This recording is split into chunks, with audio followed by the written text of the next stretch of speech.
So, nächstes Stückchen. Jetzt gut, weil wir ja total theatralisch waren, kommen wir jetzt wieder ein bisschen Reise. Wenn du mich mit auf dem Kölschen Lebensgesinsel nach Mallorca, in einem kleinen Ort, wo die Kölsche eigentlich normal gar nicht so hoch sind, sondern die Jungen von der anderen Insel. Also die Tätowierte, die Bohnen essen zum Frühstück, nach Magaluf. Kleine Geschichte, selbst von uns erlebt. Entschuldigung.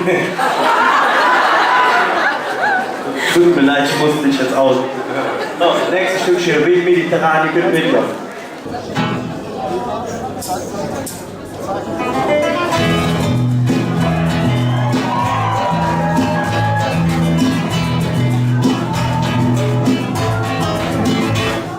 Wir 2 Tage lang keine Urlaub gemacht, nach Reise wie Rohling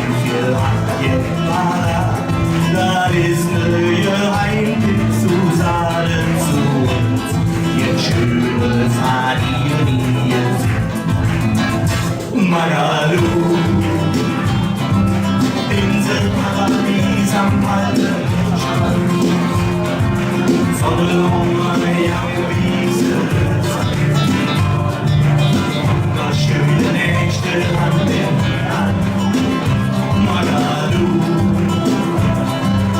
Urlaubsparadies am blauen Meer, mit abgesehen wird auch wieder her. Romantik nur wie in Magaluf, Traumlöwe jedem Jahr, 2 Mio für Blowjobs in der Mauer, die Höfe, die Köpfe vom Balkon in der Pool, vom 6. Stock unter Asphalt.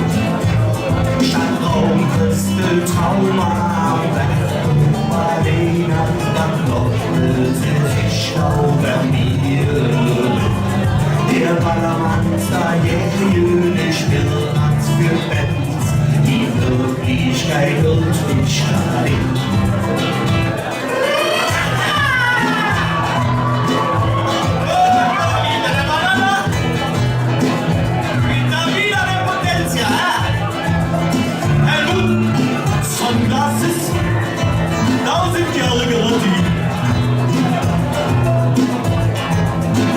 Magaluf, Inselarme, Kotze am Strand, Fisch und Chips wie im Mieselsand, dicke Holz vom Sonnenbrand. Magaluf, Pullerrühe, Füße am blauen Meer.